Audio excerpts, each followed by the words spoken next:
Welcome to the At Leisure Podcast. This is a show about sports, video games, movies, and just basically the things we do with our leisure time. I'm so excited to have a big new movie to talk about. Finally, something worthy of discussion. And I've got a regular here with Spencer. What's up, dude? What's up? And then Jacob, who's a returning guest, not quite as regular, but maybe that'll change.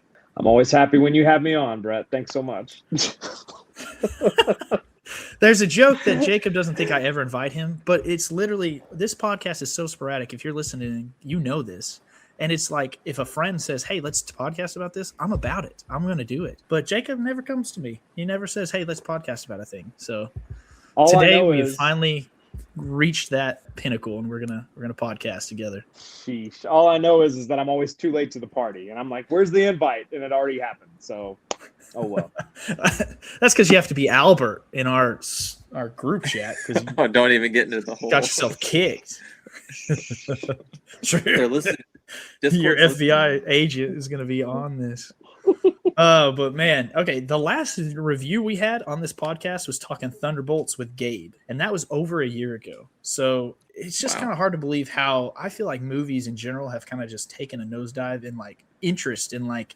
I think between then we had Superman and the Fantastic Four, and that was really it. That was even worth maybe having a podcast about. And we didn't have strong feelings on either of them, so we just didn't podcast. But this one, obviously, we're going to review it because it's a Christopher Nolan film. And normally we do like a spoiler-free talk, but honestly, if you don't want spoilers of a nearly 3,000-year-old story, then maybe don't listen and come back later because we're just going to start spoiling it. But, let's start. What is y'all's relationship with this story? Where are you coming from? Because I've noticed that plays a big part in like how much you're going to enjoy this movie.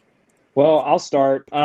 Whenever I was growing up in middle school and high school, they had us read the Odyssey, the Iliad, and just trying to get acclimated with that type of history. And so learning all about the gods, these storylines, it was just something to cross a check mark through to graduate or go through middle school to get to high school and graduate then. So it's not something that I loved, but the movie was something that was very intriguing to me as I got older. Yeah, for me too. I think it was high school that we read the book, or maybe middle school.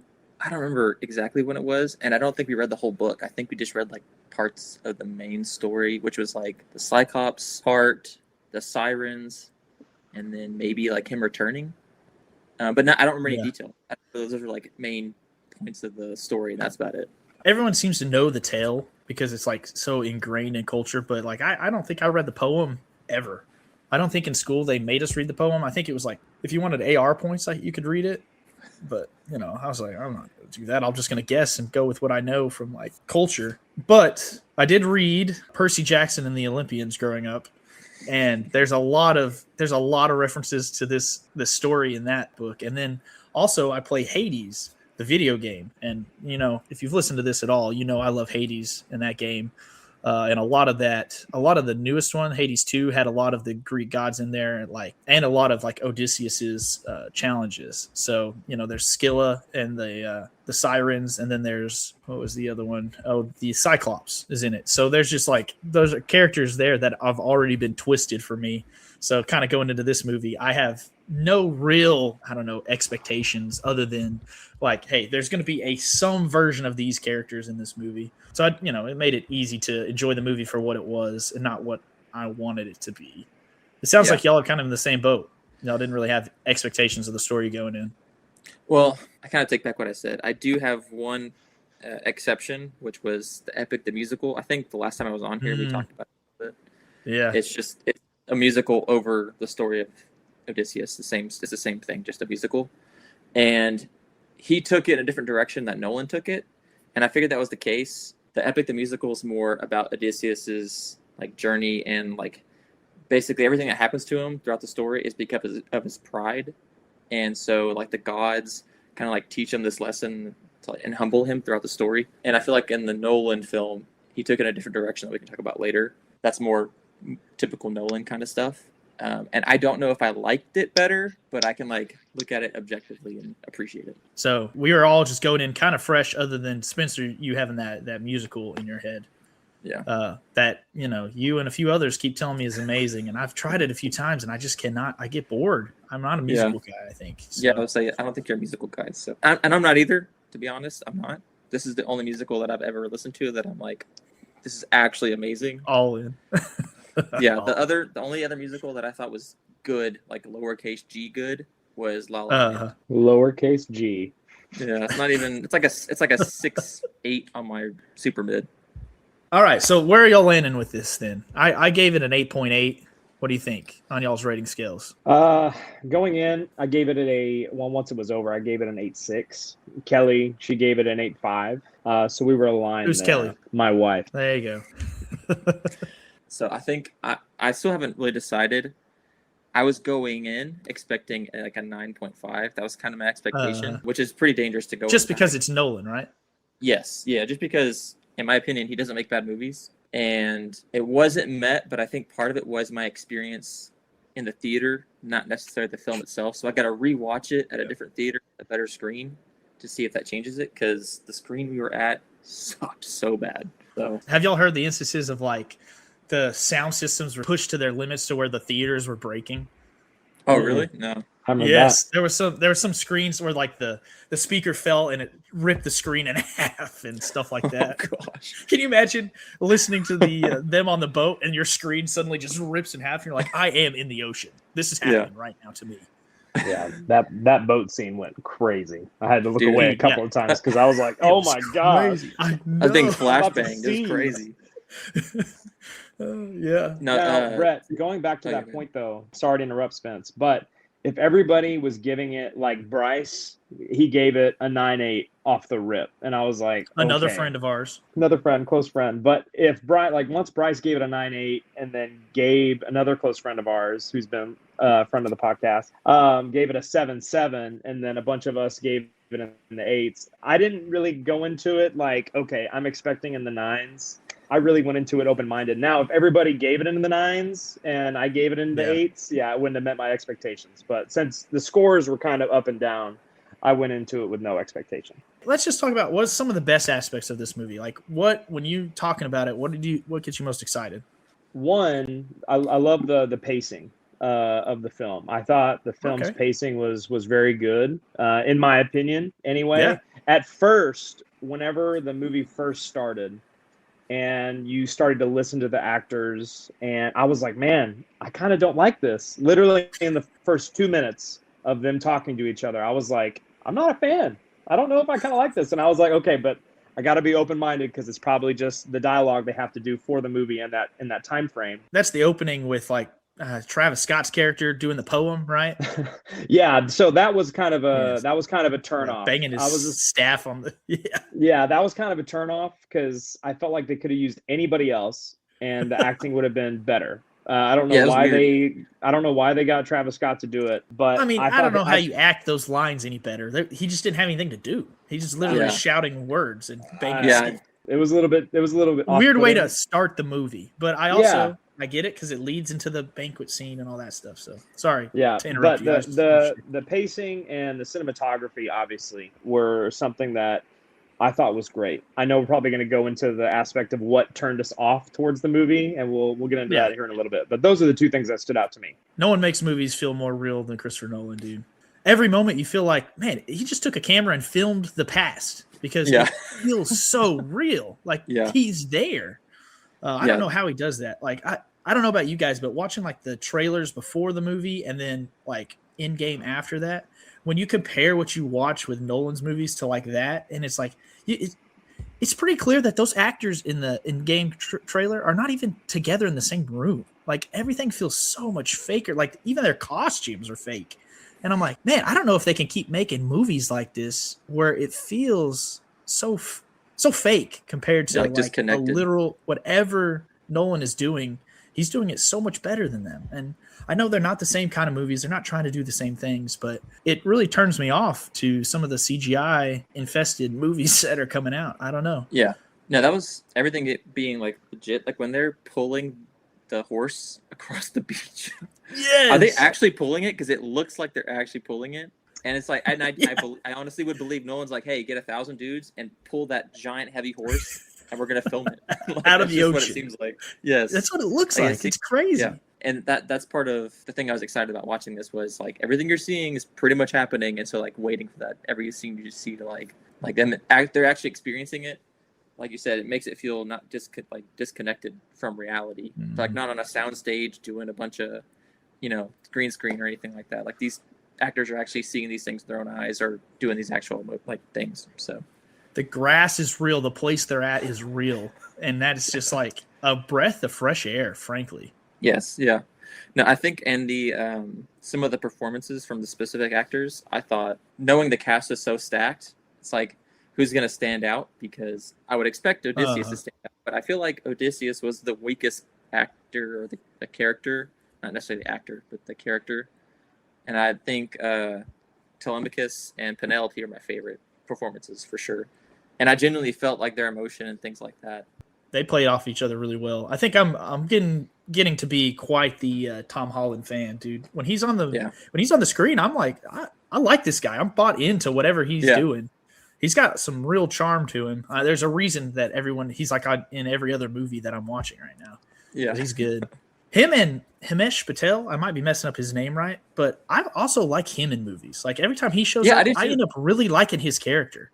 Even this one where he was kind of like almost like the incompetent leader of the guys when Odysseus was legit leader, but they were all disenfranchised with him or whatever. Like even when he was making wrong decisions, I don't know, he made you buy into why he would be doing it. Yes, to where you weren't like this idiot, you were kind of like, you kind of felt it. Yeah. So yeah, I mean, I have a whole list of stuff that I like, but I don't know if that's what you're specifically. Yeah, keep going.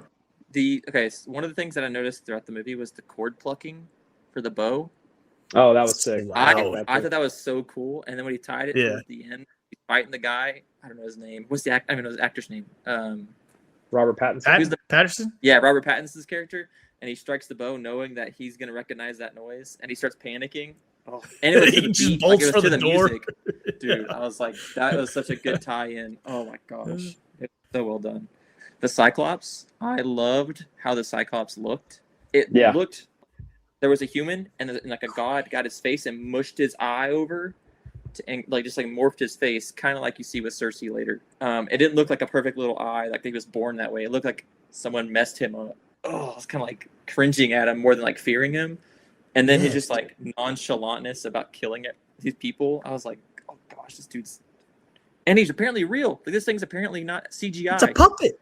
Yeah. How do they do that? How do they do that? I know the whole time I'm like, this isn't real. This isn't real, but it's real. There's CGI in there. There's got to be, but it's still incredible how they're doing it to make it look so real. Yeah, it's so real. I can't tell what's real and what's fake. So I'm assuming it's real, which is typically the opposite of what you experience in a movie. It's like, I'm just assuming it's fake, and that's okay. The yell, when he's yelling into the cave. Oh my gosh. Dude. And then you hear my favorite noise that I never want to hear again. I know. Straight up. That was a wild sound. Yeah, that was done really well. And that just blends in with the whole sound mixing here. It was the loudest movie I think I've ever been to. It felt so loud. And I went and saw it in an IMAX theater, and it was like legit, but it felt so loud. And when that Cyclops like did his screaming yell after they stab him in the eye, everyone in the theater would just like, oh my gosh. Like we were all looking at each other, strangers looking at each other like, oh my goodness, I don't like it in here. Man, it was awesome. And the lightning, and we already talked about the lightning. I was like genuinely overwhelmed with the light. I was like, when's it going to stop? I go, it's going to stop. It's going to stop. And I was like, all right.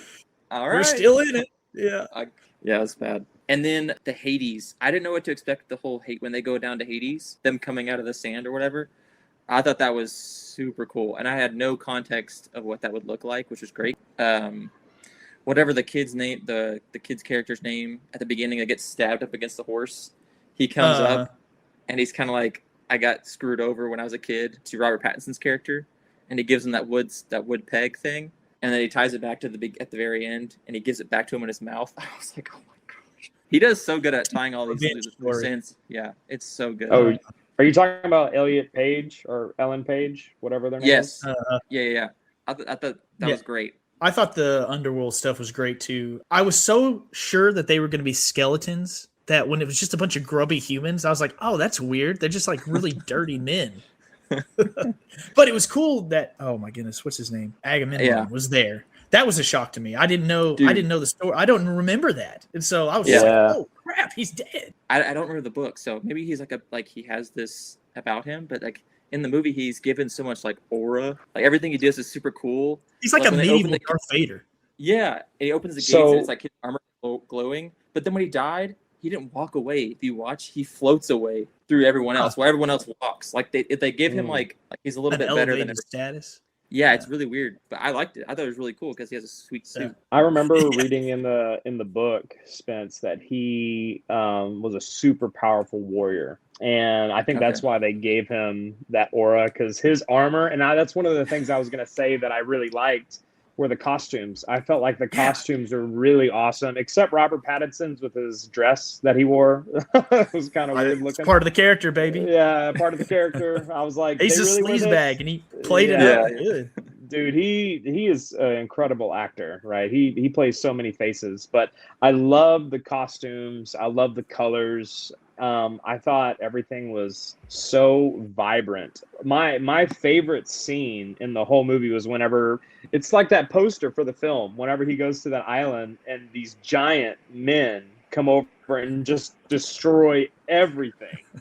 And apparently, those were the no actual context. sizes. Yeah, no context. I can't remember like in the story who those people are, but absolute incredible. But apparently, those are the actual sizes of those men in real life. And they made Matt Damon. They put his stunt double, who was apparently a 4'5" woman that was jacked, run around and make them look super small. Like perspective to these tricks. Guys. Yeah. Exactly, perspective tricks. No way. And I thought that was so cool. But also, in times, I know they only had 3 ships. It made it seem like a lot more men than they had. Yes. And I was like, it looks like they lost all their men. And then they get back to the boat. They have like another ship and a half of men. I'm like, everybody died except for 5 people. I was like, what the gonna heck? make sure I mentioned that as a minor gripe of like, I had no ability to figure out the size of groups of people in this movie. It's like, do we have 20 suitors or do we have 50? Do we have 100 suitors? Yeah. Do we have 20 people in the boat? Do we have 50 people in the boat? Are there 20 people in the horse? Or are there 55 people in the horse? You know, it's just like, the only way I can like, it's just definitely like I'm coping for sure.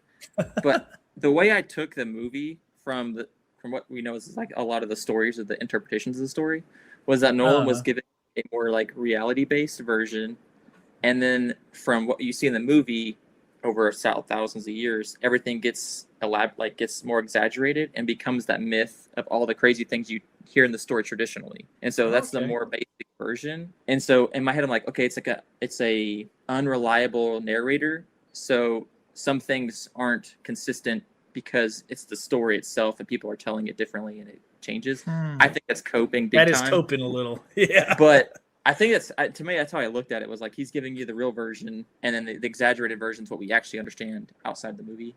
I don't know if that's true or not. That's just what I assumed. It didn't bother me that much because I'm like, no, I get it. You gotta have crowds of people around, and you know. But he's supposed to have 600 men, and then he has like 20, then he has like 70. Yes. And Yeah. I don't know. Minor gripe. You know, I think Spencer, you're gonna get into that you didn't like Odysseus' character, but I really liked it. I like the characterization of him struggling with the gods, and he's got Americanized values in this version. So very Western. Where he's way more likable, you know? And so they make him like he's still kind of a hero in this version, where in the other ones, he's kind of a tool, you know? And it's like you don't really root for him, kind of like you're saying, his pride is so inflated. Nolan avoids the ancient ideas of morality where it doesn't line up with ours currently. So then you have this version of Odysseus that is way more sympathetic, where he seems like he's trying to do the right thing most of the time. He's like not sleeping around with girls. He's not as such a deceiver of men. And it makes the character more enjoyable to me. And then it doesn't pay off quite how I hoped it would. So we'll get into that on the stuff that I don't like. But just him in general, I liked more than I thought. Even though like Matt Damon would not have been my casting choice. I thought he did some pretty good stuff. Like he didn't take away from the movie for me at all. And the siren part of the movie, I know some people have had some problems with that because they wanted more, but I thought his acting carried that. Like him tied to the mast was so I was like, holy cow, he's making me believe this. So I was really impressed with that scene. I'll just to clarify, I don't think his performance was bad. The direction that Nolan's directing him to be I didn't I see. like as much as other versions that I've understood the story as. But I think him being like, I think he was a little more muted because he's like a weathered old man who's been on the road for 20 years. Like he doesn't have a large emotional capacity for a lot of stuff. Yeah, because he's constantly on the run, getting killed or getting attacked. So I understood that version. I just didn't like it as much as other versions that I've understood. Yeah. Brett, going back to your point as well about like him doing the right thing, like doing right by his men, not deceiving his men. I don't know. I felt indifferent about it during the movie. The first scene that we kind of see it, in my opinion, is whenever they meet the Cyclops. And sure, they were, trying to find a plan to escape, whatever that could mean. And then he turns around after they escape and shoots one more arrow. And because of that, I love they that lose. so much. They lose like another handful of men, because of that mistake. Think about it. Like if you'd have seen that thing glow at you, like you knew the guy whose helmet he spit out at you. Yeah. And he's trying to rub it in on you, and you have a bow and arrow. You're not gonna just shoot him in the eye. That's such a human reaction. It was such a petty, it's like just one last. Imagine me or Spencer being in the mouth of that Cyclops, and he taunts you with one of our heads. You're not gonna just shoot him in the eye. Jacob 100% would do something about that. Yes. I realize I'm 5'7", and that Cyclops is 27'12", so 28. Okay, 12. Hey, 28 feet tall, baby. I ain't shooting no bow and arrow just to get one more last glory shot. Even his friend, he's on the way out. Even his buddy was like, "Don't do it," and he was like, "F it." Woo. I know. I liked that. And he didn't need to do that. That's him trying to add the pridefulness to, I think. Yeah. But honestly, to me, it came off more as a human reaction. It was the wrong decision, but it was also the right decision. It also makes so much sense to me. Yes. And it shows how much he loved his men, too. Even though he got them killed, he wasn't thinking this is going to get him killed. He's like, I'm pissed off that this Cyclops nonchalantly ate my men and then rubbed it in my face on my way out. But his men did not feel that way. It made his men turn against him. Yes, that's true. You want to know why? True. Because in the cave, there was the body of the guy, and his friends, his fellow warriors were like, "Hey, we can't just leave the body here. We got to honor him." And Odysseus was like, "He will honor us, and we will honor him by escaping." All right, so this is building for the men. Okay, the men are already starting to not like how Odysseus is going. And then he turns around and shoots him in the face after they tell him no, right? But even when they got there, he wanted to go a different way than what everybody else was going on the boat. Just because he was like, oh, I just feel like the gods are telling me to go this way, to get home quicker. And the men are already like, no way. So this is like time number 3 when this happens. Never mind. You're right. He should have gone with them. The thing that I liked about it is when he escaped the cave, but there were some of his men still in there, he ran back into the cave to help them. Mm-hmm. And so to me, that is something that Odysseus of the books and stuff and the way that they portrayed him in the past, he would have not done that. Because he was not. I agree with you on that point too. There was a lot of give and take, right? Whenever he tied himself to the boat and was like, hey, I want to listen to the song. Okay. And then also always taking the lead whenever they went to a new place. And then just for that second part of that island, they were like, no, we want you to stay back and we'll go ahead, actually, right? You could see how the men were done with him at that point. But so I get what you're saying. Like he wanted to take the lead, right? And he wanted to show his men that he could still do it.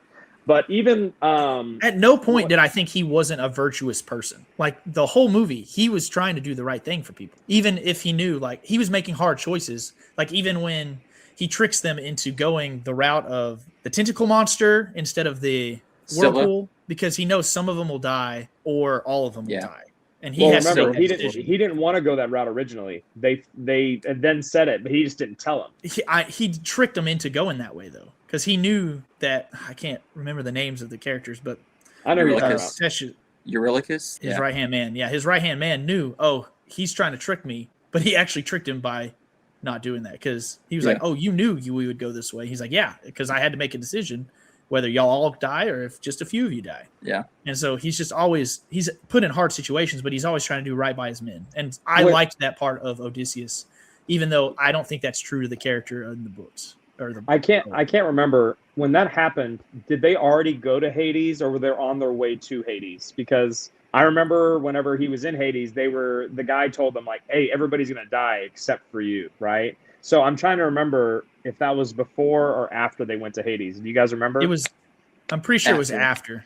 Yeah, It was after. Because he Yeah. knew, because he was trying what he could do to try to keep them alive.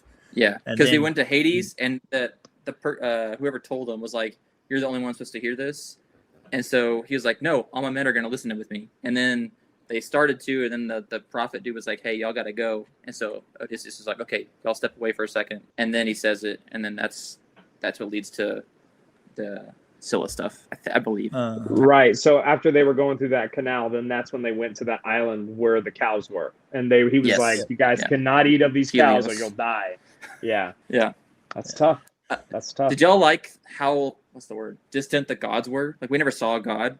They only talked about it, and you could see them interacting with stuff, kind of like Yeah. the storms and Would things you like consider that. You never really Athena a god? No. Yeah, see, The she's reveal very- at the yeah. end That's the whole. is that that's the whole. Like, he's seeing her as the god, interpretation. but they never interact. Yeah. And see, I think that's like meant to be open ended, right? Because Yeah. Between Odysseus and he freaking Athena, they morphed never those dudes' interact. faces up. Yes, because he is imagining Athena as the girl who got her head chopped off Yeah. in Mhm. Troy, and he's never actually talking to the god. Yeah. Even though he thinks he is, it's in his mind, and he could be talking to the god. Like Spencer said, Yeah. it's kind of like up for interpretation. Athena could be using Yeah. that against him to get him to do stuff, or it could be him just putting it in his brain like a moral compass type thing. Well, Yeah. whenever they were on that island where the cows were, he saw Athena up on the hill whenever they were there for however long, and then Athena led him to where the guys were eating of the meat. Mhm. And then that was like time number 4 or 5 that we saw Athena, right? And then at the very end, right, where they're having that conversation. So, I mean, that's just, I get it. It's up for interpretation, right? The 'Cause- one that got me is what's the god on the beach with him? Even Calypso? in that, Yeah. is it Calypso? Yeah. Calypso. Even He in could be- that, he's absolved of his moral compass problem because he can't remember anything. He can't remember his wife, his kid, his crew. He's just there because he's under her spell, basically. And Yeah. in the poems, I'm pretty sure he's making a conscious choice of like, hey, I'm going to keep staying here. Yeah, I can't remember which version, what's the original version says or not. All I know is the epic one. That's the one I know really well. But that's not what happens in that. So But- yeah, I think, and even that one, that's the most to me where it's like, I think that's a goddess because Yeah. she's got the lotus flowers. She's Yep. kind of offering him immortality if he just stays. Yep. Mhm. I To view me, that her was as the such. most. But the rest of it, like the thunder, like you said, for Zeus, and then Poseidon controlling the winds and the waves, Athena being like the version of the priestess that he sees in Troy. Like you're right, they really keep the gods kind of distant as more of a Yeah. idea. And I think that kind of goes back to Jacob. Weren't you saying like it was like? No, it was you, Spencer. You were saying like, hey, this is kind of like the tell, and then it kind of grows beyond this. Yeah. And I kind of like that. I think it's a good choice. I mean, Yeah, it's definitely different I don't than know. I think any other version that's come out of that story. and when I we will tell say- old stories, I think it's like more a reflection of ourself and our time than it is of the time that they're in, you know? Yeah. Where it's like we're so skeptical of anything supernatural, even though when we can clearly see that it's in there, we still don't want to be like, yeah, but we don't want to see like a man talking to him as Zeus or a man talking Yeah. to him as Poseidon. I will Imagine say, Jason Calypso's Momoa Island, just comes out of the water. Yeah. Calypso's Island sucks. Yes, it miserable. was just the desert. Yeah. In my head, I'm like, oh, it's a goddess on a tropical island. This is supposed to be great, and that's what's supposed to like kind of keep him there. It looked like miserable the whole time. I was like, what? Like, I didn't. Yeah. I'm glad he got out of there. That lotus flower must have been making it look very nice. I'm thinking it was the lady handing him the lotus flower. I think that was the idea. Maybe, possibly. But Did y'all like yeah. Cersei? Oh my gosh. That was the most disturbing. Talk about the sound again. Like Freaking like her molding those men into pigs absolutely had me like, I don't know how anyone could enjoy this. This is not what I'm here for. I'm not here for the body horror.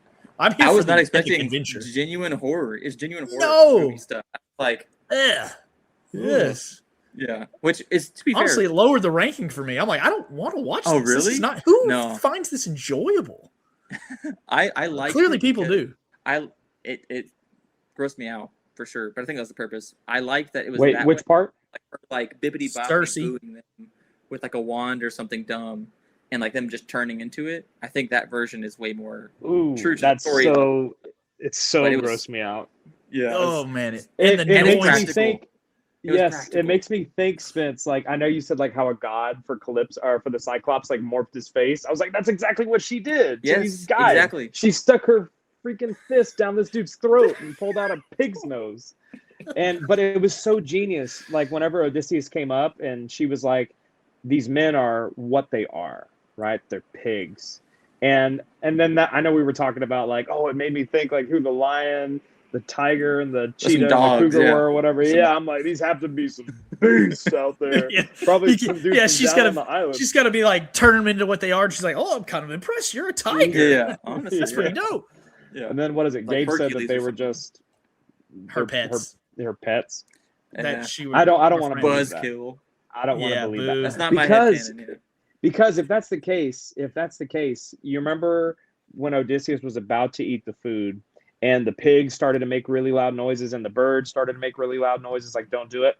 Whenever Odysseus was on the way up, the lion looked at Odysseus and made a little slight roar like don't do it, you know? And so Really? it makes me think I did not get that. Yeah, he did just a little tiny roar. I don't know if that was whatever. It could be nothing, but I don't think that they're her pets. They have to be it can't somebody. I don't know why. I mean, they had their own little home, but he also killed a deer that was a person. So it's not just pigs. So it could be Yeah. multiple Yeah, animals. exactly. I think that makes more sense for the story, but I'm sure the books are different, is what Gabe's going off of. Yeah, probably. I'll look this up after this. I want to be sure. Yeah. Like, what was Nolan's intention for the movie? But Yeah, I didn't love it, but it was well done. It looked so Yes. real. It looked Dude, so real. I looked away. was so I looked away disturbed. straight up. I was like, I can't look at this part. Hold on. And then I Really? look back, and then I look away, and I'm like, okay, it's still going. Yeah, it was. I don't like that stuff, but I like that the movie's making me feel that way. Does that make sense? Yeah. It's making Like you they did a feel good job. Yeah. Yeah. Yeah. And I feel like what they were he trying did to a great job accomplish, of they that. accomplished. No, I think Nolan did a good job of like you go on the emotional ride, and by the end you're kind of tired and exhausted, but you Yeah. feel the build up at the same time of the climax of Odysseus just whooping all those dudes' tails, and like Dude, coming back to his wife or whatever and his kid. yes, I totally agree. The suspense and buildup was done so well. Christopher Nolan Yeah. is so good at that. As somebody who didn't know the story by heart, especially with Telemachus, when he was in danger, I always thought he's going to die. Like, he's going to die. Yeah, It was making it hard to focus on him talking to Athena and his wife because I'm like, dude, your son is going to die over there. Like, Yeah. stop talking and turn around. Yeah, the suspense was great. And the buildup and like everything, like the epic scenes at the end with him revealing himself and like not doing it too soon, like letting it continue to rise Dude. until the perfect moment of him revealing himself. Because like when he trips him in as the old man, I'm like, dude, that's a great time to reveal him. I think Yeah, that would have been he's great. gonna- And there's like yeah, so turn many around. times where if you reveal him, it would have been epic. And he waits until the most epic moment to do it. Like you said Yeah. earlier, when he does the bowstring. It's so Dude. sick. And I love the idea again on Odysseus being a more modern hero type of him always giving whoever it is a chance by stringing his bow because he feels like that's more honorable than hunting Yeah. somebody. You know, Yeah, I don't think that's a trait from the book. probably not. So Dude, okay, so like the emotional scenes, I don't know what it was, but I got choked up when the dog died because I know that was, I always knew that because it's dogs. from the book, yeah. And I know in the story, the dog in the book waits to see Odysseus, and once he sees him, he can like, okay, Dad's back, I can die now, kind of a thing. Uh-huh. And then when Tom Holland realizes, you can see it in his face, he realizes Yes. it's his dad. The acting that dude just did in that scene, I was like, all right, he's my favorite actor, like of all time. From He then did so on, good. his acting was so Dude. like next level. Like when he's staring at Pattinson in the Yes. in the banquet hall afterwards with daggers, Yes. and he's like, And he's like, "You're making a mockery of your mom's wishes." He's like, "My mom's wishes are for you all to burn." And I was like, "Yeah, what a good line delivery." His quips every single time were so good. Good. The bad guy had never had a comeback every single time. It was great. No. It was great. great. It's so funny. In for Telemachus, I could have been like, "Yo, Timothy Chalamet could have done this position too." Because whenever Telemachus was in the food hall and he was like, "Enough!" and he stands up, and I was like, "Oh man, why is Dune in my head right now?" That is the most like extreme I've seen Tom Holland act. I know he's just such a nice guy, man. His emotions in the whole show, like even when he goes to the other island and Agamemnon's brother is telling him about Odysseus, and he's like, "I'm sorry, I don't have any real news for you." He's like, "But you told me about my dad, and that was enough." And it's like weird to think about. Like he hasn't had no information about his dad other than what his mom tells him, and that's it. And so it's pretty cool. Like his emotion, I always was behind. Like I said, I'm a Tom Holland fan. I really enjoyed his character. No, 100%. I thought those scenes were great. And he typically plays like funny guys, but he's the blind the goat herder dude. I thought he did really good, and I liked that I liked all the people. Each time they noticed who it was, Odysseus was like, keep it on the down low. But they like went away like they had just seen Jesus or something. Like they walked away like, okay, we're good. He's back. Dude, it was so good. When Tom Holland when he finally realizes it's Odysseus, that's when I was like, oh, this is a nail in the coffin. He got his reunion. Yes. Now they're going to kill him. And so like, oh man, I was like, no, don't recognize him. No, don't do it. Yeah. And then he still survived. It was pretty great. Yeah, I thought Telemachus was about to die straight up when he was trying to fight that dude who was trying to put the stuff down for everybody else to beat Odysseus. He got stabbed right in the freaking belly. I was like, he's gone. He's cooked. Then he lived. Like, he was never stabbed. I was like, okay. I don't know if I like that. No, not Odysseus. It was Telemachus. He was stabbed up there trying to... I was going to say, when Odysseus, like, turns and he has, like, 3 arrows in him. Yeah, that too. I'm like, this dude's a freaking baller. I'm like, in my head, I'm like, okay, guys. Yes, one dude, but there's 40 of you guys down here in this hall. Somebody just throw an axe. I would have been Robert Pattinson. I would have been like, the spear! Throw the spear! Because whenever he was saying... good. That was so good. Pattinson was such a good sleazebag. Like when he that line that's like, somebody get these beggars out of here. It actually made me laugh. Like I genuinely laughed at that. It was such a good delivery. Man, what a range for that guy had. Like I thought for sure he'd be typecast his whole life after the Twilight stuff, and now he just does whatever the heck he wants to do. Yeah, he's all over resurrected. All over the place. Great. Anything else y'all liked about the movie? Anything coming to your mind? I love that it was so much island hopping, and like it was always just like a get back to the boats, get back to the boats. It reminded me of like Monty Python, or like Bryce sent me a gif of Captain Jack Sparrow running from the island and all those native people following him, and he's like, get back to the boats. Yeah, it's like Australia. Everything's trying to kill you in Australia, or whatever the phrase. The phrase. That's how it felt. Everywhere they go, they just slowly get killed off. One more positive thing. Sorry, before we. No, I was going to say another positive too. Okay. So this is what I heard on a review, and I didn't pick it up necessarily in the movie. I saw it, so once they connect the dots for me, it's like, okay, that does make sense, and I kind of got it halfway. Y'all may have gotten this off rip, I don't know, but the men from the sea, that whole narrative of like people fearing this other country coming to invade them, turned out to just be Odysseus and his men, and their legend growing as they're going island hopping or whatever. I didn't put that together till the very end, and I didn't realize how important that was to the story. But I thought that was a really cool like reveal, and I think there's some sort of messaging behind that I'm sure I could pull out of my butt. I was going to say I'm going to get into that on the stuff I didn't like because I do want to talk about that more. Have y'all watched anything else with the Trojan horse in it? Because you were talking about how it looks real. It seems so believable to me for the first time. Because for my whole life hearing the story, I'm like, how do you fall for this crap? Literally, it's a horse on wheels. Yeah. Like, what are you doing? At the gate. Just at the front of the gate. Yeah. Gate, like, hey, sorry about that. Yeah. See, that's one thing I like, too, is when they were stabbing the horse, right? And trying to, like, cover their bases. Because it made sense. Sword. Exactly. And for them to be in there for 3 days, for them to know it was there and just sitting there. and not Yes. just be like, oh, I see it, I'm rolling it in. They knew it was Yeah. there. Like they had to live and like I never thought about it. I was like, oh, what an awful thing to think about, Yeah. being stuck in that place and seeing men drown underneath you and all that just to pull the trick off. Yeah. It made it so much better than anything the story could have I ever imagined. And it made it real. Yes, like you're same. made it realistic. It's like these dudes were literally dying in this horse just so they could sneak in. And it worked. And the way they pulled it off. I also like that the horse is built with ship parts. I never thought about that either. Like everything the horse is made out of was from a ship they deconstructed, and so the horse kind of looked kind of weird to me. But I was like, oh, it's because it's made out of the bow of a ship. I thought that was and really they cool took it as a gift within this story of like the Zeus's law thing, kind of Yes. of like, hey, y'all win.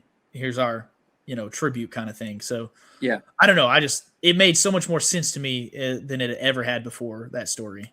Because I was like, oh, it's just old stories where they don't make any sense and they just say things and they happen. But no, this really twists it to where it would make sense to us. Yeah, the Zeus's law thing was also a big, I think, narrative. Some people were, I was seeing reviews or whatever people talk about it, and that it was kind of like a poke. It's like a political statement in the world today. And I don't know exactly what his intentions were for it, but like from like that story is Odysseus and his men basically started the snowball effect of people not following Zeus's law, like being good people and being charitable or whatever. And I think that was some sort of political statement in the movie, but I thought that was really interesting to do in the movie as well. Yeah, I think I'm going to just jump into some of the stuff I don't like just because we keep kind of getting onto that topic. Okay. I think thematically this movie doesn't land for me because I kind of like the message. I like the twist on it to where Odysseus' greatest triumph becomes his biggest regret because he has broken Zeus's law in a way that it cannot be undone. And the way I read the people from the sea or whatever is everyone realizing that the Zeus's law no longer stands. Like we can just do whatever these guys are doing on every island because they're not following the rules anymore. And now we don't have to follow the rules. And then all of a sudden the people of the sea become everybody on earth because anyone can plunder anyone because everything is, you don't have to show hospitality anymore. You can just do what you want. And so I like that twist on it because I'm like, that is such a different way to see. Odysseus was a moral character in this show that turned everything evil. And in the regular poem, he's a kind of an evil character that does heroic things and ends up kind of in a positive spin. So it kind of flips the whole thing. And I like that. It's a new take on this in a way that I was not expecting. But then when you do change it for that, you kind of have to change the ending as well to me. Because the solution in the end is so violent and so simple. His theme and lesson is he manipulated Zeus's law in a way that's not going to be able to be undone. Like he broke it with the Trojan horse. And so he's created like this paradigm of lawlessness and like birthed the raiders of the sea or whatever they're called. And the gods punish him until he finally acknowledges his mistake. Calypso releases him and instructs him how to like make amends with the gods. And then his first plan after learning this lesson that he has unleashed terror on the world and broken the law is his plan is to go to his house and murder 30 or more unarmed men with a bow and arrow. And that's his like solution. Does that sound like a man who's like at all remorseful of the things that he's done? They or weren't that following he's sad? Zeus's law. Yes, or that he's sad that he's brought about like a barbarian age. I was like, this doesn't compute to me for him to have learned all this lesson. And then his first step is to literally just murder people in the most dishonorable way possible. And he does it like a John Wick level character, but it's just like, I don't know. It did not land with me at all. Well, I want to piggyback off that, Brett, because the John Wick level cracks me up because every single time he was fighting, I was like, it's Jason Bourne. Like every single thing that he had. I was like, it's just him. He has it in him. But I think going back to where he was leaving Calypso and then the first thing he does, I think he did that because he was angry at the gods, right? Because he felt like Calypso cheated him out of being with his family because she deceived him to stay there. And you could see that in the movie, how he was getting angry and upset with her. Like, how long have I been here? and she wouldn't tell him. And then she told him, and he was like, so I want to go home to my wife and my son. Right. And you could see the anger that he was building up towards her, to where he didn't even really build a raft. It was barely tied up together. And he was like, get me on the water. But that was her instruction. She was like, you have to have faith in the gods. You have to stop trying to defy them at every turn. You have to just give in to their will and like their laws and their customs. And so he does that, gets home and is sad about it. And he does his whole apology with Athena, and then immediately murders a bunch of people in a dishonorable way. It just I got a question. Who was it? Who? I don't know if it was dishonorable. Did Poseidon and they were punks. Do what? Did the gods forgive him because he decided to go in the water on the raft? Like, when did that happen? Where he was like let off the hook. I took it as they forgave him. Like, oh, you've learned your lesson. We forgive you for sending us into this dark age. Because otherwise, how on earth did he float back to shore to his home? Exactly. Poseidon saved him. Poseidon bringing him back home. Because his raft lesson. Broke. Mm-hmm. Yeah. Because he did what Calypso told him to do, was just to give in to the god's will. Yeah, I was kind of confused because I'm thinking of the other like epic, or even the traditional story of, in the traditional story he has to do a bunch of stuff when he gets home to like agree with Poseidon and make this deal. But yeah, this one I didn't see like any like I missed it then of like clear resolution with the gods, so he could then go just murk everyone and then sail off. That's what it felt like to me. Yeah. Yeah. He's like, oh man, I'm so sorry that I've unleashed I've ended the Bronze Age. Even people have been making fun of like them saying that almost verbatim. Like, sorry about that, but I guess I'm in it now. So let me just murder all these people at my house, and then I'm just gonna go sail off, and Tom Holland can be my king now because I don't have to deal with the consequences. Well, that way I'm good. As far as what happened at home, whenever he came and murdered all those people, his wife, Anne Hathaway's character, mentioned it to Telemachus one time, because she was talking to her son, and she said that Odysseus would have had his way with everybody here, right? When you say like have his way, I'm thinking like a beatdown's gonna happen. This ain't gonna fly. And they mentioned the law of Zeus, where it's like, hey, you want to be courteous and hostful to a stranger because you never know if you're in the presence of a god. And when Telemachus was talking to Robert Pattinson, and he was like, well, clearly you're not a god, right? You're just kind of an intruder in our home.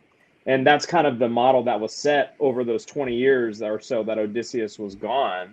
So would any of us have done the same? Probably. But that's the thing, is Odysseus was supposed to have gone on a journey that changed him to where he wouldn't be the killer, that he's remorseful, that he's brought dishonor on the world. At least that's how I was seeing it. As like, hey, the Odysseus that you saw at the beginning is not the same Odysseus that came home, except for it was the exact same one. He made no discernible change. He literally just came in and so violently killed so many people. And honestly, the slaughter went on for so long. I was like, I'm getting a little uncomfortable with how much people are dying. I don't know, Brett. I disagree. I disagree because I wasn't. I know you were talking about Spence, but those men were being surrounded by Robert Pattinson and that one other guy, right? And they kind of just formed around him. And so I think the beatdown was deserved, right? In my humble opinion. Like I whenever it was going, dude, I would not have done that. I do not think it was deserved. I don't think these people deserve murder. Bro, you're telling me if somebody comes in your house and tries to steal your wife, you ain't gonna put a beat down? You're gonna be like, actually, sir, please get out of my home. Thank you so much. I love you.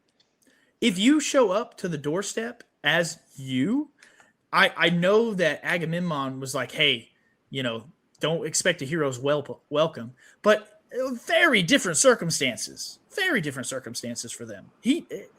Odysseus did not throw his child into the ocean. Like there's no one there ready to kill him. His wife was longing. Well, they set it up that way. They set it up that way. That's why they couldn't kill him, because I think they all had their weapons, and they made sure that they couldn't get their weapons. Because had they all had all the weapons, they'd have killed him. once You he think revealed so? himself. Yeah, of course. That's why they why do you locked think they'd have killed him? That's why they At locked what the point weapons away. did it make sense that they had killed him? They would have Because killed. then they couldn't be king. If they kill Who's Odysseus, going to be able to marry confirm- her? No one would marry her if they killed him. No, she has to pick a suitor. That's the whole point. Well, she He's doesn't been- though. She has he's been put it off missing. for this long. But now he's confirmed dead. The whole point they haven't done it yet is because it's been a mystery of whether or not he's dead or not, like a missing person. Maybe that's the confirmed right thing death. to do. But to me, in the story of Odysseus, yes, that is what happens. That is what needs to happen. But in the story that Christopher Nolan told, I thought that it made the theme just fall totally flat to me. I think they're separate issues. I think the Zeus's, what's it called, Zeus's law thing was different because they were also violating Zeus's law. That's what I'm saying. That's why I was saying they're not being. Yeah, they're that's not what I'm saying with Jacob. I gods agree with in disguise. They're now coming in and Taking they're advantage intruders of them. in their home. Exactly, and that's why Odysseus' wife was fed up, and she was like, "Yes," and she didn't even know Odysseus was there. I'm going to pick a suitor tonight. Whoever can string this bow, fire it through the axes, I will marry that individual. So yeah, there was like 40 men. But the thing is, though, Telemachus and his blind servant knew that was Odysseus. So that's why they put away all the weapons, because obviously it's one man versus however many men that were in there, right? And Odysseus would be the only one to have a weapon. And so, obviously, I think he was they knew cleaning up that his was kingdom. Odysseus. Exactly. Yeah, all those, because if he didn't kill those dudes, and a couple of them did try, those guys are going to go away and still conspire to like take Exactly. I don't know, dude. Because the Robert people Pattinson's person was conspiring against to kill Telemachus. Yeah. Even if killing all that's the the case, the whole idea is that violence is not what you should be doing here. I don't think that's. Trickery is not what you should be doing here. I think it's separate. I don't think it's about violence. I think it's about honor. How could it be separate? The whole movie was Odysseus's movie. No, I'm not saying it's separate. I'm just thinking it's about honor. Yeah, and you think that what Odysseus did was honorable? Yeah. Why did he get exiled? Okay, I mean that's fair. I just see it differently. To where what Nolan was trying to say didn't land to me. It felt weird. Why did he get exiled? Who?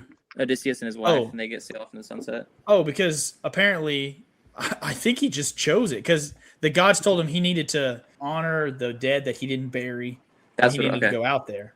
Yeah, but also, and Penelope wanted to dip. I saw it as because now he knows he can't return to the throne because he just murdered all of the fellow countrymen that were around him. Yeah, so they're not going to accept me as ruler, but my son, who didn't do anything, he can be the ruler. Yeah. That's kind of because I remember Penelope saying something about her wanting to just like retire, like let's just dip. And so he's like, I'm gonna clean house, then we can dip, and our son can take over and wipe our hands of all this because I'm done with the drama. Yeah, it's just like I didn't like the idea that the end of the movie I was supposed to be cheering for this mass murder, as like go Odysseus, murder all these unarmed men who've been at your house. They're not good dudes though. They're bad. They're terrible people. I know, but none of them did anything. It's different than like the sheep herder. I felt like they deserved to die.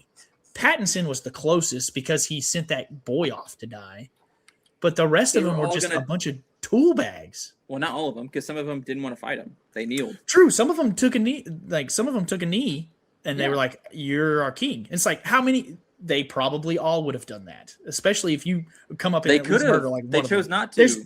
There's just so many other options he could have tried, but he didn't try any of them because he's a ruthless killer. No, he wasn't killing people that were kneeling. He was only killing. Yeah. I agree with Spencer here, Brad. I mean, that's they kneeled. We're rehashing this. I'm just saying. I think everything he watching did the movie, it made me uncomfortable, and I was not like, "Oh yeah, this is what an ending." I was just like, "Oh man, that's really a strange way to end it to me." I thought it was. No, they were asking for it, and he gave it to them. I mean, that's what the movie wanted you to feel. He wanted you to feel like these guys who are mean really deserve a brutal, brutal death. Man, it took unfair me back to where they can't fight back. 11, that's for sure. They could fight back, and they tried, and they got smoked. Yeah, and they even cheated. Yeah, one spear at a time, one shield at a time. They did get smoked. They had the stuff that was getting brought down to them. They were cheating. A bunch of cheaters. Yeah, freaking take me and my bow. Like, holy crap.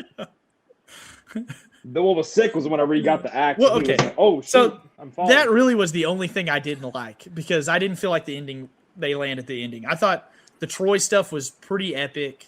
I thought the cool. fight was epic. It just went on too long, and I was not cheering in the way that they wanted me to cheer. Is there anything else y'all didn't like? Otherwise, I think this movie would be like way higher for me. But yeah, I didn't like the music. The music? No. I didn't really notice the music too Why? much, except for the plucking stuff and so there couple was of like scenes.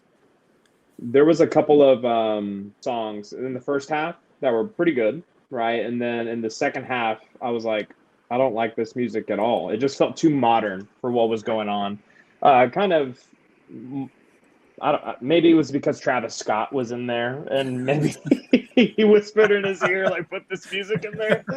But it just didn't fit the vibe. Like some people, and I'm also this way because we talked about how star-studded the cast is. I would have loved if Christopher Nolan brought a lot of nobodies in this film, kind of like Obsession, right? And a bunch of people that we've not seen, maybe a couple that have been well-known, but a majority of brand new people. I think they would have absolutely killed it. Maybe some people that looked like they were from that era and that time frame, like Agamemnon looked the part with the curly hair and the like everything that he was, and then he spoke, and I was like, dude, you're from California. Like, what the heck? And so those are two things that I really didn't like is, yes, I love the cast. I think they did great. However, I think I agree with Gabe, right? I think there could have been better. I think somebody could have played Odysseus better. Shoot. I think Henry Cavill could have played Odysseus better because he's kind of got that curly hair look, the six-pack abs, and I don't know. But yeah, the music and then the cast I felt like could have been better, in my opinion. I agree with you on the music. I didn't notice it. I don't think this is going to go down as like iconic Nolan music, personally. There's like one song in there that I liked, but I think the writing was like super American 2026, which was kind of weird because they all didn't, I don't know, the writing just seemed really like basic, which isn't Nolan's strong suit anyways. I don't think some of his writing's the best anyways. That's not bad, but it seems like very just cut and dry. And I feel like it being the oldest and one of the greatest stories of all time, I feel like there should have been a little more like, not poetic, but a little more something more than just like how I'm talking to you right now, if that makes any sense. I thought it deserved a little bit more on that front. Did you just want them to speak like British, or like you just think the word choices weren't as the word choice dramatic? Like, it just seemed a little more, just a little bit more. Like, have you seen The King? Yeah, with Timothée Chalamet. Yeah, like, but they talk a totally different dialect. Like, I know it's not. I'm talking from accent stuff. I'm saying just talk. They could, if they wanted a British accent, I don't care. The accents don't bother me at all. But just talk in a way a little more. I don't know. But it wasn't like a super big nitpick. But I did notice it. I was like, yeah, they're talking like I do 3,000 years ago. Just seems weird. Yeah, but, that's fair. It didn't bother me. Music didn't bother me either. I thought the music amplified it some, even though there were other times where it was just so loud you couldn't even really parse out the music that well. Yeah. And Spence, I want to piggyback off what you said because I agree with you. I believe the F word was used twice in this film. Yeah. And it was just completely unnecessary, right? One time whenever they were on the beach and Matt Damon Weaver's like, we spent 10 years on this effing beach.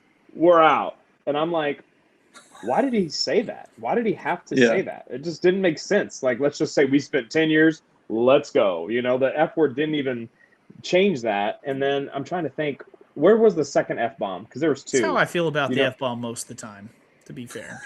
Yeah, it's like, it's really not needed. And I can't remember what the heck? It's like when the F-bomb got used by Chris Pratt in a Marvel movie. Guardians of the Galaxy. Yeah. I was like, what the heck is this?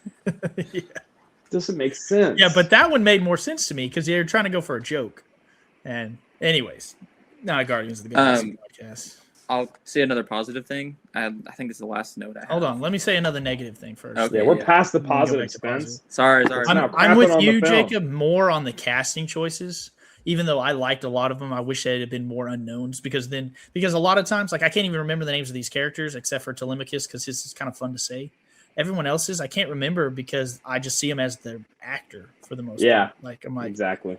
Like Matt Damon is the Odysseus, but he's Matt Damon, and I felt that way about Polina. What was her name? Penelope. Yeah, same for her, and Robert Pattinson and all of them, and like I think it was worse. The worst was Elliot Page because it's like she didn't have to be there. That choice really takes you out of the movie because it's like you see her, and all I can think about is like all the things around her, like as the actor, and so the drama or whatever. It's like if you just put somebody else there, then you're way more immersed in the movie. But I also get it. You're like, obviously, she and Nolan are friends, and it's like, I'm going to put my friends in the movie, and who cares what people say? And it's like, all right, I get that too. That's fine. I think she did a great job, though. I actually liked that performance a whole ton when she's in Hades or whatever. Yeah, I thought, or he, or whatever. To me, again, like Jacob, I just want unknown actors in here where there's no baggage behind it. It's like literally I'm just seeing the character and not seeing the politics or the person that I know as the actor. Yeah, I think that's what I want.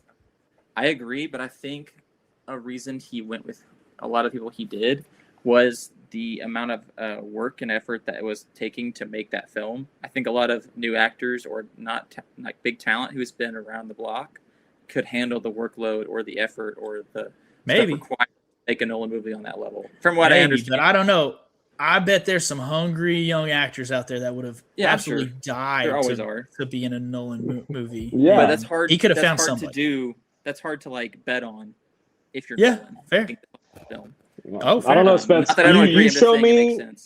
You show me a $15 million check. There's a lot that I won't do. Just saying. Won't do or will do? There's a lot. Wait. Will do. Won't do, will do. That's the same thing. There's a lot. That it makes sense, but I don't think it's the way you. Yeah. Anyways, I think stick with it. And all the drama surrounding all the cast, it didn't take me out of it at all. I think it affected some people. It did not affect me at all. If anything, like I already mentioned, Elliot, Ellen Page, whatever, she did a great job. He did a job, whatever the frick. I hate even talking about that kind of stuff. This is gonna be or something like I'm gonna be canceled. Yeah, that's true. I know. I'm like, but she's with my big social media presence. They're in the movie, so it's like you gotta acknowledge it. And they weren't even big parts, so who cares? Not that big of a deal. But any other thoughts? You said you were gonna say something that we haven't talked about. Oh, the there's so many scenes. I can't wait to watch it again. There's so many just like shots that I'm just like I could look at that for an hour. Or like when that's what I'm saying. It's so real. They dropped the lantern over the edge, and when it blew up, you saw all the men huddled in the outside. It was like chills. And then they opened the gate, and that dude's just standing there. I was like, okay, this guy's too cool. This dude's way too cool. Oh yeah, that's another thing that I didn't like was whenever they were trying to like the Trojans on the inside were trying to get back to the gate to prevent them from opening up the gate. I was like, you guys are just standing back, shooting bow and arrows. Rush these 6 dudes that are preventing you from getting to the gate and take over. Like, what the heck? And then John Berthal's character was sick, bro. Dude, they were trying. They were getting shot. Yeah, Odysseus I went know. Legolas. Dude, I know, dude. Yes. Yeah, seriously. That's what I'm saying. He's a killer, bro. Dude, they made John Berthal's character, when he got that spear and he threw it between the trees, I was like, oh, that's hard, dude. And then Agamemnon standing there like this. I was like, oh, this is sick. Want to get his armor tattooed on my body somewhere. When y'all watch it, I'm serious. When y'all watch it again in Hades, you'll see him just do this. He just glides. No, Spence, I think I noticed that too. It's weird. So funny. I liked it, but it's like he was coming forward. It was the same when he was coming forward and then coming back. Yeah. I'm trying to think. I'm looking at my other notes. What was up with the trees on the island with the big men? Were they turning into cages around them? Yeah. They were rotating. The trees were working against them. Yeah, they were moving and they were caging them. How the heck did they get off that island? Any of them? I don't know. I was like, oh, this is like a no-win situation. And then, oh, yeah. And then the big men were like at the boat and they were just rocking it to pieces. Like what, the children? To me. Yes. Like, how do we Dude, it's like you got an Terrifying. invincible. It's like you're playing Super Smash Bros. And you got the invincible perk, and that's what Yeah. all those guys were. Like they couldn't be beat. No. And then Matt Damon, Yeah, is like, pew, finally gets one of them right in the face, and I was Yeah. like, oh my gosh, dude. Of course, Yeah, it's they just kept Odysseus. coming too. Yeah. I thought there were like 6 of them, and then like the Dude. trailer, and then like the movie, I'm like, oh, there's a whole freaking army in this forest. Just Yeah. Okay, I will Oh. say one thing that I didn't like as well, going back to what you said too, Brett, when they were like, everybody to the boats, and they were all going back. I'm not kidding. I don't know how long it takes to freaking get a boat offshore. I feel like nobody would have made it off because everybody wants to get on that freaking boat and nobody wants to push off, okay? And whoever was pushing off, they were obviously going to die. So whenever they were leaving that island, like, the fact that they survived, it had to be Odysseus and his men on that boat against those guys, but it always just shook me. And when they were leaving Hades, Matt Damon's like, let's go! And like they're all getting chased by all these men that died. I'm like, there's no way they're getting out, but somehow they're gonna get out. It just doesn't make sense. Also, like they got in the boat with the Cyclops, and they're like 5 feet from the edge of the water. They're like, oh, we're safe. I'm like, that dude can walk to you. Like, Yeah. he's not in the water, and like he even goes underwater, and I'm like, dude, you are not safe here. He can like, why swim. You everyone's gotta like, get out of here. oh. I'm like, that is a more terrifying prospect because you can't see him anymore.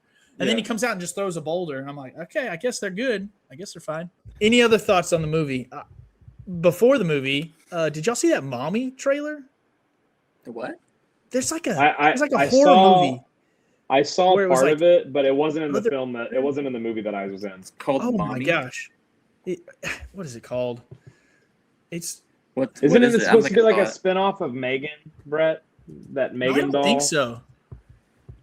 Is it Let's scary? see, what is it called? It's called Other Mommy, and it's like this lady, Jessica Chastain's playing this lady who's like the mom to this girl, but she is not actually her mom. She's just like a monster that is pretending to be her mom, and it has a jump scare in the trailer.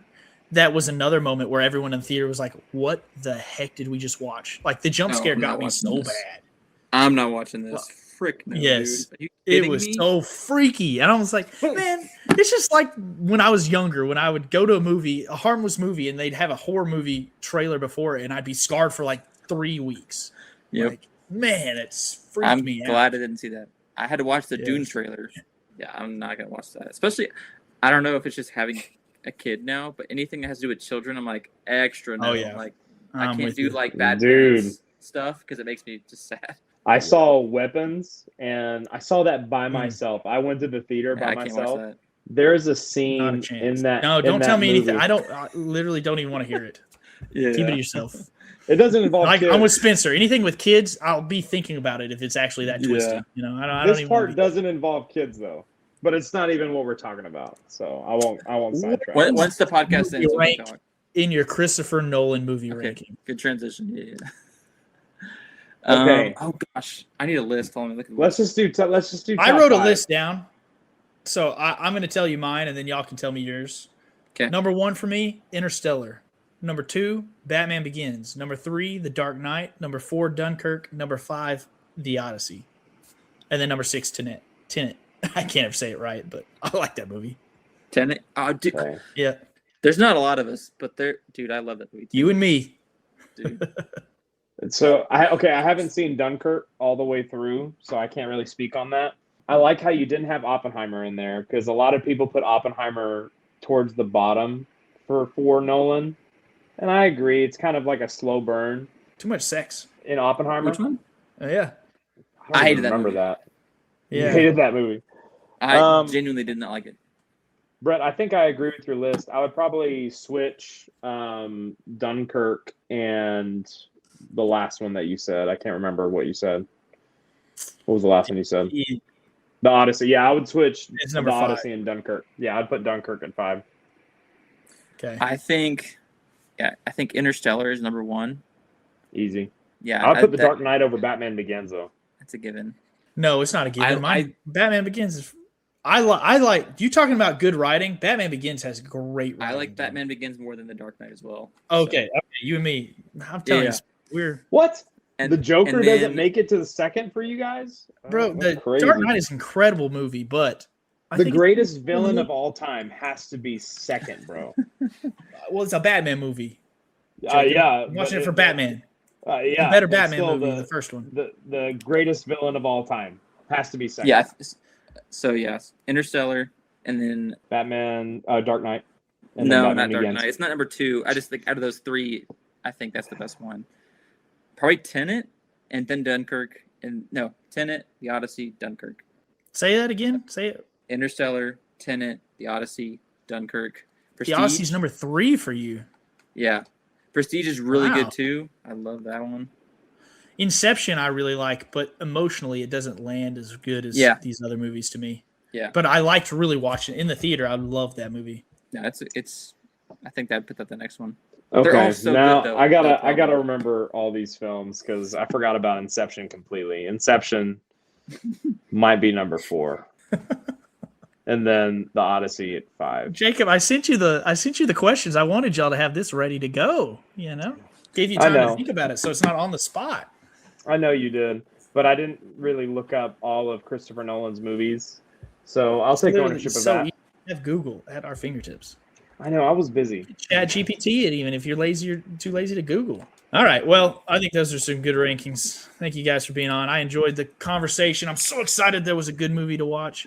I'm hoping Spider-Man's good enough that we can do another podcast on it. Easily. Did you Project Hail Mary? I didn't. I tried, but nobody wanted to do it with me. So I was like, I would have done it. It was an amazing film. I love that. It was a great movie. I think 2026 actually has been a really good year for movies, if I'm being honest. Hail Mary and this. What else? Mario. Toy Story 5. Toy Story 5, The Odyssey, Obsession. Spider-Man, Doomsday, Dune 3. That stuff hasn't come out yet, though. I know, but I'm saying the year of 2026. And I didn't love Toy Story 5. It's better than 4. Mario movies, I just cannot get into those. I don't know why. The Mario movie? I just don't think they're very good. Yeah, Mario Galaxy. And then Hail Mary was really good. And I can't remember the other one you said that's already come out. So that's what I'm saying. If there's movies that y'all want to talk about, hit me up, man. Especially like Hail Mary, I definitely would have. We're a little past that boat now, but I hope Spider-Man's good, and then I hope, man, when Dune 3 comes out, for sure we're going to be talking about that one. If you have a couple of guys who read the book, they're probably better than to have me on because I haven't read the book, so they'll be able to give you a little more insight on that kind of stuff. I freaking loved it though. That rock is. I've read it. Okay, yeah, sweet. You're talking about for Dune 3, right? No, Project Hail Mary. Oh, Project Hail Mary. Yeah, I've read that too. Yeah. So, not to brag, I'm a bit of a book guy. Hey, if you haven't seen it, read The Book Fell. Buddy wrote that book. It's pretty great. So, have you had John on? All right. I have had John for the Fathers episode. But that's right. I definitely want to interview him about the book. I think that'd be pretty good. Cool. So we'll see what he does. So if you're listening to this, we have big dreams. I've already started the college podcast, so you'll have one of those coming up after the Odyssey one. We're hoping to do a Spider-Man one, and then I'll probably try to interview John if he wants to. And so, hey, stick around, subscribe, all that stuff. So if you've made it this long, I really appreciate it. All right. Peace. See y'all. See ya. Later.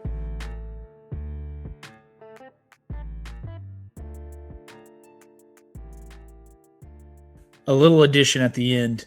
Jacob dipped, didn't realize, but we had a call in from Gabe, who he referenced many times in the podcast.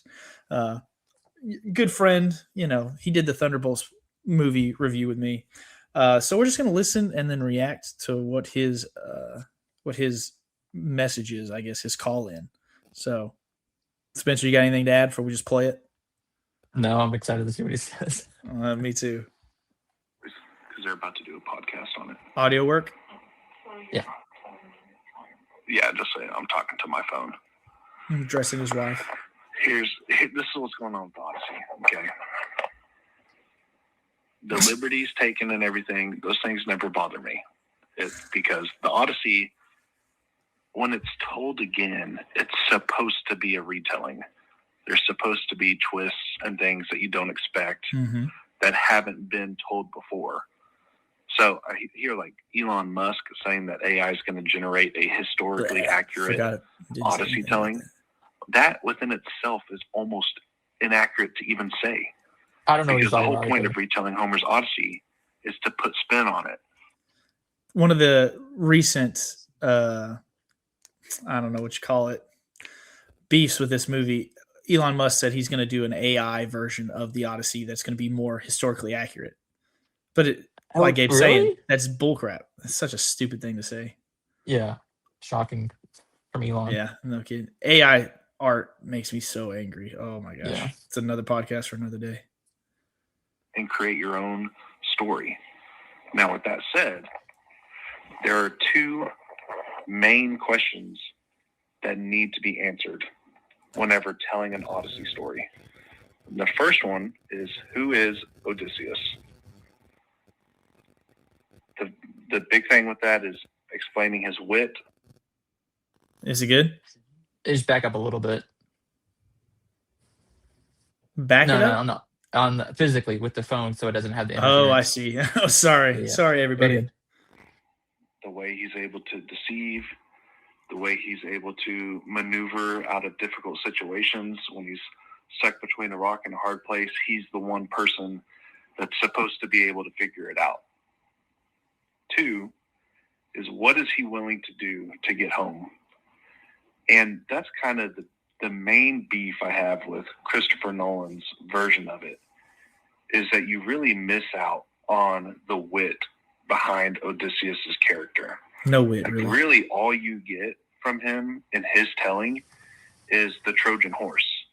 And then even the Trojan horse in his telling is actually the downfall of Odysseus, which I think is a major problem, because typically in the Odyssey story, the downfall of Odysseus is his pride after he successfully keeps 600 men alive, especially after using the Trojan horse. He's like, well, I'm the man. I'm going to get home. I'm going to get my men home safe.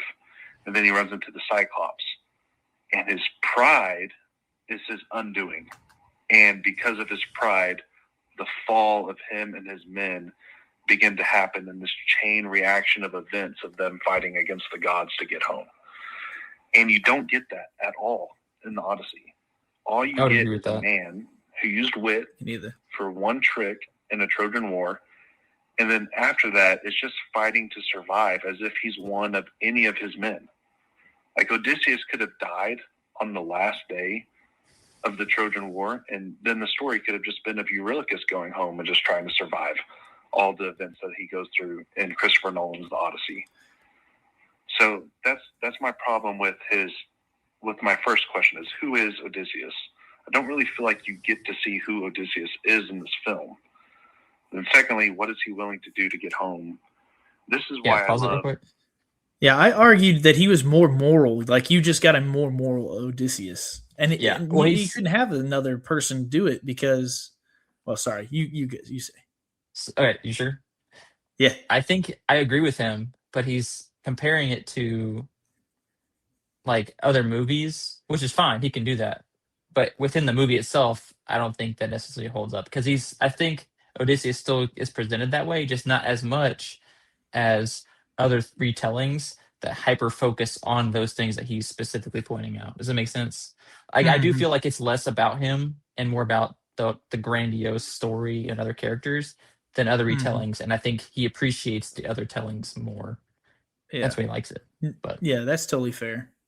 And I don't think it could be another character in Odysseus's place here. No. Because so many of the God-focused stuff that he doesn't seem to think is there is focused on Odysseus. To me, anyways. Like, it felt very much. For sure. And, like, his other men would have died almost immediately in almost all those situations. Odysseus is just like a absolute... Yeah, because he's always making comments about the gods negatively, and he's the only one that does that throughout the whole movie. Yes. So other guys, I wouldn't have to the other guys. It's his conflict with the gods that propels the story forward. Yeah. Epic the musical, because he goes from a man who says he will do anything to get home to actually becoming his own villain to ensure that it does happen. And so he's willing to give up his morality. He's willing to give up the lives of his own men. He's willing to absolutely abandon everybody who loves him other than his wife to make sure that he gets home. But in this version of the Odyssey, you don't get any of that. You get him fighting for the lives of his men throughout the entirety of it, all the way to Helios's island, where it comes to the point where they're going to slaughter this cow. And that's a major problem because there isn't really anything that Odysseus sacrifices in the Christopher Nolan film. It's all almost as if it's mere luck that he gets home rather than the wit and price that he's willing to pay to get there. Yeah. Okay, that's my main. My argument, though, was that it was him giving over to the gods, you know? Like, that's what got him home, was finally learning his lesson. But that's also what makes me angry about it, is because I feel like he didn't actually learn anything. Yeah. Any thoughts before I keep going? I mean, I agree with what he's saying, that in the epic, the musical, and also the actual story, all those points that you see all these things happen are emphasized more that it's because of his pride and his decisions, or good and bad. Like, his selfish decisions have consequences, and the sacrifices he's willing to make in order to get home. And you don't feel that weight or the purposeful decisions in the movie as much as you do in the other media that you can watch the different versions of, or listen to, or read, or whatever. Yeah, I do agree. It does feel more happenstance that the gods just let him survive, not so much his doing. Yes, he's just reacting to things instead of making the decisions that are causing those actions. Is what it feels like in the movie more. It feels like his only decision he makes is he's always defying the gods, thinking he can do better, he can get home, he can do these things, he can save his men. There's nothing that the gods can do about it, and he has to accept that the gods are in control. Is kind of the idea that I get in Christopher Nolan's version, but it is a totally different story when you do it that way. Yeah. Your critique as far as like the actual retelling of this film is I feel like you're missing some of the key components of what makes the Odyssey the Odyssey. Now let's get to the casting. The casting is an issue, and not because of the controversial takes with, Helen of Troy and Sinan.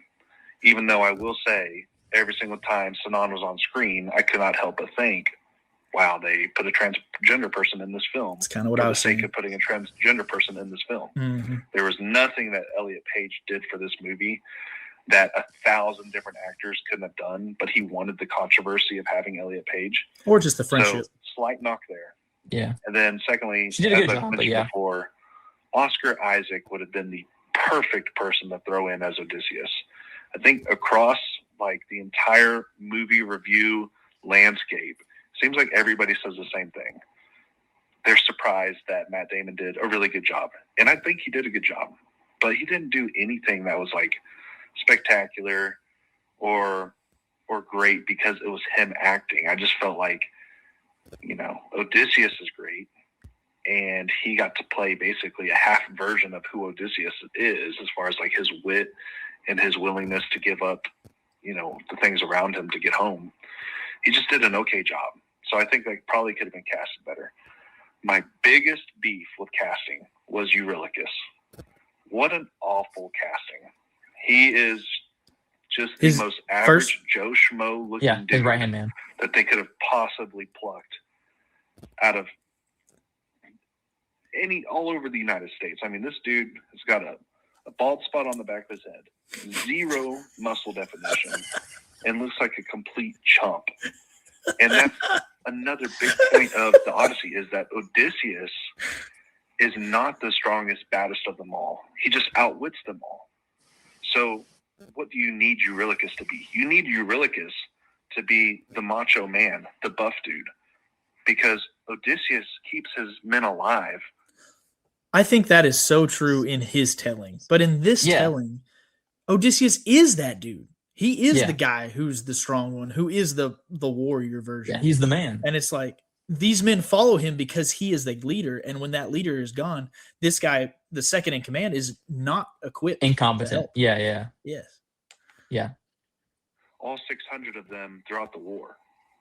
So at the beginning of the Odyssey, they all trust the characterizations of Odysseus. Let's rely on Odysseus's wit to get us home.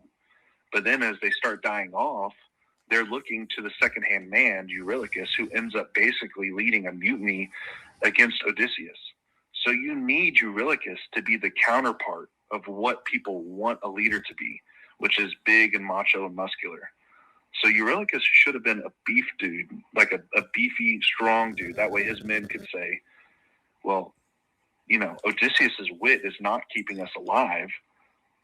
But what if we started trusting Eurylochus's way? What if we could hide behind, you know, muscle and iron instead of just trying to rely on wit? And that's who Eurylochus is supposed to be.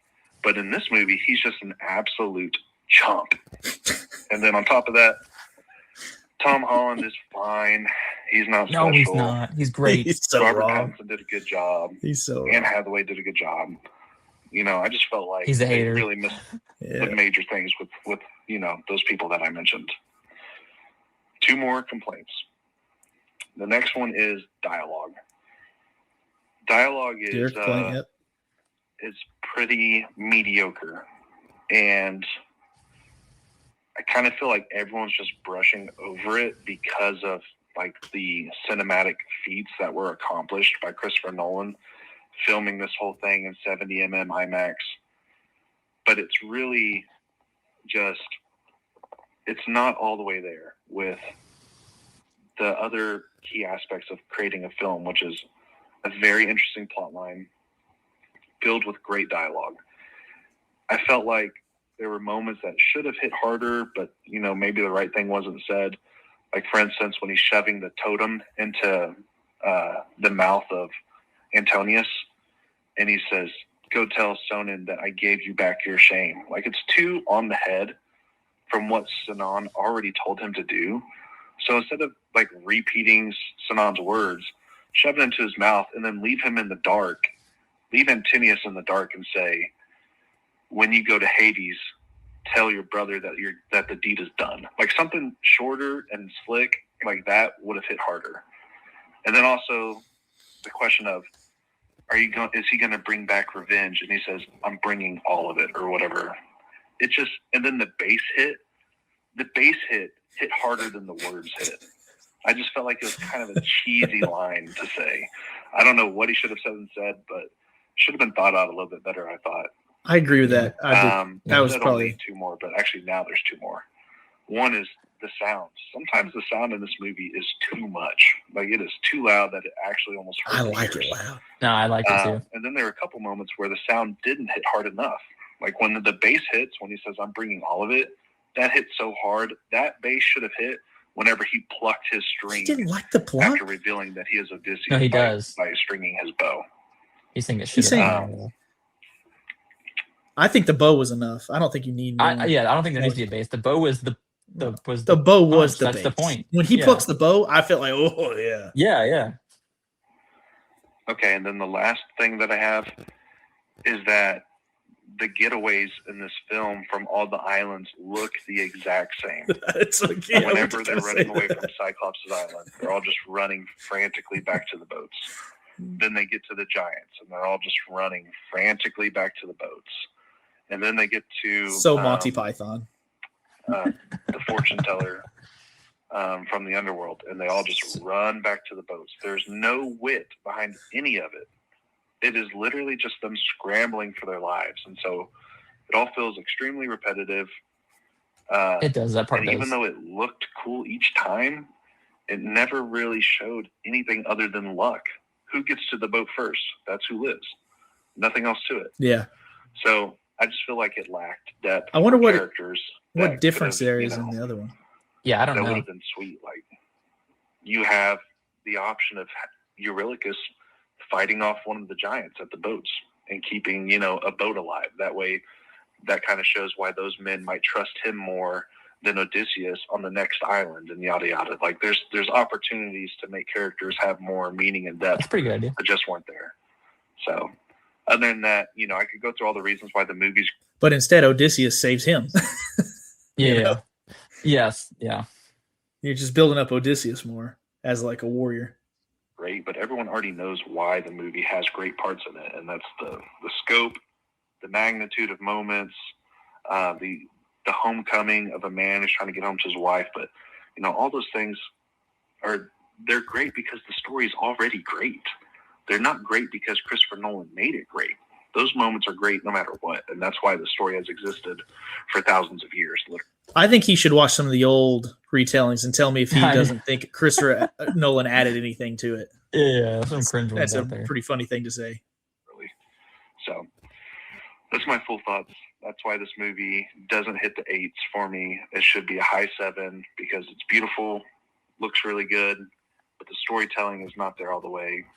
Odysseus's arc from hero to self-villain is just almost completely absent. It's flipped. The only thing that was really done well was the looks, the suitors, and some of the. I did enjoy the twist of like why the war started and all that stuff. Agamemnon looked absolutely incredible in the movie. The aura farming in the movie is great. So all those things are there. It makes it a really good movie. Puts it at a 7.7 for me, but nothing spectacular. All right. Appreciate your thoughts, Gabe, and anyone listening to hear that. Was there a good second post-credit one? No. scene in our review? Yeah, no, I agree. I feel like, all he's saying 7.7 for that movie to me is insane. What a crazy score. Yeah. I'm not one to like have a very strict point system laid out for each movie. Like certain movies are going to have more weight for certain if you're keeping like different scores for different things. Because the amount of effort and like the realism and all that kind of stuff that this movie is going to carry it so high score wise for me. But like rewatchability, it's probably not going to be near as rewatchable as a ton of movies that are super high on my like rating list or whatever. But it's just because what they did for the movie is like so commendable and enjoyable to watch that you have to score it high, even if you don't like Nolan's interpretation of it, if that makes any sense. Yeah. But like I said, kind of at the beginning, it just feels like what you bringing into the movie is going to determine how much you're going to enjoy the movie in regards to like your expectations of the Odyssey as a story. Because like most of his complaints were just like, I wish it was done better in this way when that was just not the route that he chose to take it. And it changes the story completely, really. Yeah. No, I agree with you. But yeah, appreciate the call in, and like I said, anyone listening, I appreciate it. It's good post credit scenes to our podcast. The credits roll for a sec. All right, later.